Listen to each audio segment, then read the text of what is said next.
কক্সবাজারের সমুদ্রে গোসল করতে নেমে ইয়াসিন খান নামে এক পর্যটকের মৃত্যু হয়েছে। এখনও নিখোঁজ ইয়াসিনের চাচাতো ভাই ইব্রাহিম খান। তাকে উদ্ধারে তৎপর লাইফগার্ড। সমুদ্র সৈকতের লাবণী থেকে বিস্তারিত জানিয়েছেন কক্সবাজার প্রতিনিধি অর্পণ বড়ুয়া। কক্সবাজার সমুদ্র সৈকতের লাবণী পয়েন্টে সৈকতে যে জায়গাটিতে বিপজ্জনক এলাকা হিসেবে চিহ্নিত করা হয়েছে, সেই জায়গায় আমরা দেখতে পাচ্ছি অনেক পর্যটক, শত শত পর্যটক জীবনের ঝুঁকি নিয়ে সমুদ্র স্নান করছেন, যার ফলশ্রুতিতে যে কোনো মুহূর্তে দুর্ঘটনা ঘটার সম্ভাবনা রয়েছে।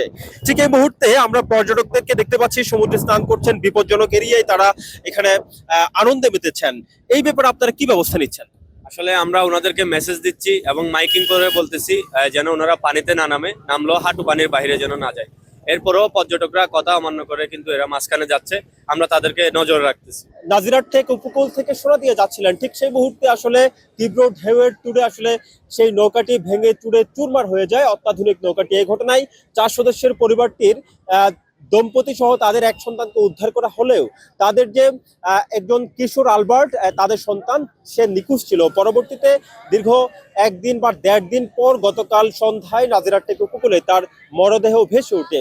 অর্থাৎ বলা যায় সমুদ্র সৈকত এরিয়ায় দিনের পর দিন যে দুর্ঘটনাগুলো ঘটছে, এই ব্যাপারে আসলে যথাযথ পদক্ষেপ বা সচেতনতার যে অভাব রয়েছে, সেই বিষয়টি বারবার পরিলক্ষিত হচ্ছে।